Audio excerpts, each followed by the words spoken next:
Hello दोस्तों, मैं आपका दोस्त एडवोकेट सरोज सिंह। दोस्तों, मैं आज ऑल इंडिया बार काउंसिल का जो एग्ज़ाम होता है, जो कि स्पेशली प्रैक्टिसिंग के लिए एग्ज़ाम होता है, कि जो लॉ बच्चे करते हैं। Actually all India bar council exam 2010 से ही ये चालू किया गया था कि भैया आपको प्रैक्टिस करने के लिए ऑल इंडिया बार काउंसिल का एग्ज़ाम पास करना ही पड़ेगा।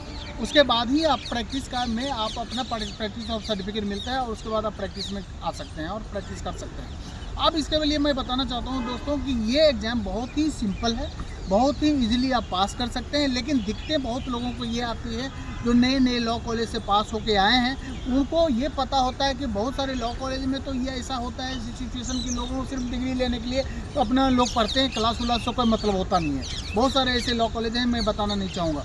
लेकिन जो रिपीटेड लॉ कॉलेज से पास किए हैं, वो ऐसे बच्चे को तो पूरी तरह पता होता है बेसिक लॉ भी, एटलीस्ट बेसिक से लेके कुछ डीपली भी हर एक जो मेजर एक्ट होता है, माइनर एक्ट होता है, उसके बारे में पता होता है। लेकिन जो ऐसे ऐसे बच्चे भी लॉ प्रैक्टिस में आए हैं, जहाँ पे उन्होंने प्रॉपर क्लास नहीं किया एग्ज़ाम में, मतलब पूरी तरह से आपका अच्छे लॉ कॉलेज के कैटेगरी में वो नहीं आते हैं, उस जगह के बच्चे ज़्यादा प्रॉब्लम फेस करते हैं।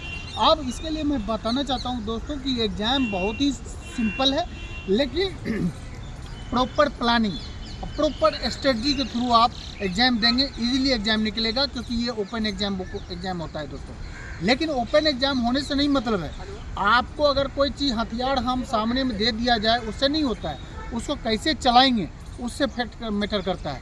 इसीलिए दोस्तों कि पहले तो आपको लॉ का जो बेसिक मेजर एक्ट है, मेजर एक्ट में क्या हो गया, आपका नया अब जो कानून आ गया है, BNS हो गया, BNS हो गया, और BNSS हो गया, और ये हो गया उसका इंडियन कॉन्स्टिट्यूशन हो गया, फैमिली लॉ हो गया, CPC हो गया, और उसका कॉन्ट्रैक्ट मतलब मेजर 5-6 जो लॉ है उस पर आपको कमांड करना है। उसका एक्चुअली में तो 19 पेपर होते हैं, जो कि जो माइनर SR एक्ट हो गया या अदर एक्ट जो हो गए, उसका माइनर एक्ट में से क्वेश्चन रहते हैं, 7 नंबर, 7 नंबर, 8 नंबर के रहते हैं। लेकिन मेजर एक्ट जो मैंने बताया, कॉन्स्टिट्यूशन बताया, CPC बताया और BNSS बताया, इस सब से कम से कम 10-12 क्वेश्चन रहते हैं। अब उसके बाद क्वेश्चन मिसलिनियस को MCQ कोई क्वेश्चन भी रहते हैं, MCQ के भी कुछ क्वेश्चन रहते हैं, लेकिन आपको उसमें कोई दिक्कत नहीं आएगी।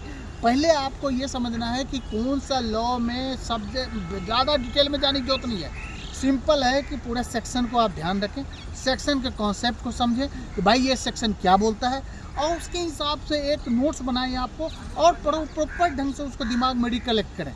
ये 10-15 दिन, महीने भर आप प्रैक्टिस करेंगे। और हाँ, बेसिक कॉन्सेप्ट को समझें। अब मान लो अब नया सेक्शन आ गया 318 चीटिंग का, पहले आप शुरू से पढ़ते थे 420, अब 318 में आप चीटिंग पढ़ते हो। अब चीटिंग के मेन इंग्रेडिएंट क्या होते हैं, जैसे डिसऑनेस्ट इंटेंशन हो गया, फ्रॉडुलेंट इंटेंशन हो गया, डिसेप्शन हो गया। इस तरह का जो बेसिक कॉन्सेप्ट है, इंग्रेडिएंट कैसे होगा, मान लो क्रिमिनल कंस्पिरेसी हो गया, अब इस तरह का अमेंडमेंट हो गया, उसके मेन इंग्रेडिएंट क्या होते हैं।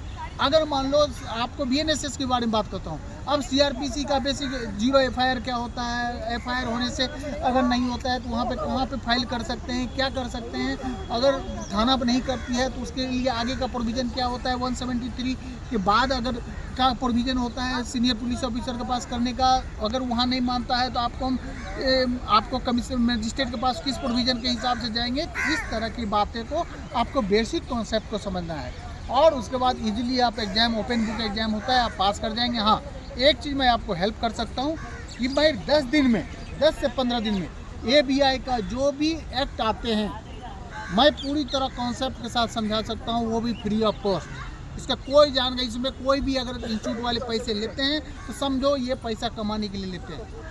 ये कोई बड़ा एग्जाम नहीं है, सिंपल एग्जाम है, बेसिक कॉन्सेप्ट, प्रॉपर स्ट्रेटजी और प्लानिंग के थ्रू आपको पढ़ना पड़ेगा, क्योंकि you fail to plan, you plan to fail. मतलब आप प्लानिंग सही नहीं से कर पाओगे तो आप फेल करने का अपने आप को प्लान कर चुके हो। इसीलिए मैं इतना हेल्प कर सकता हूं दोस्तों कि 10-15 दिन में अगर आप चाहेंगे तो मैं पूरी तरह आपको कॉन्सेप्ट समझा दूंगा, इजीली आप पास कर देंगे, कोई ट्यूशन कोचिंग करने की जरूरत नहीं है। थैंक यू, जय हिंद, जय भारत।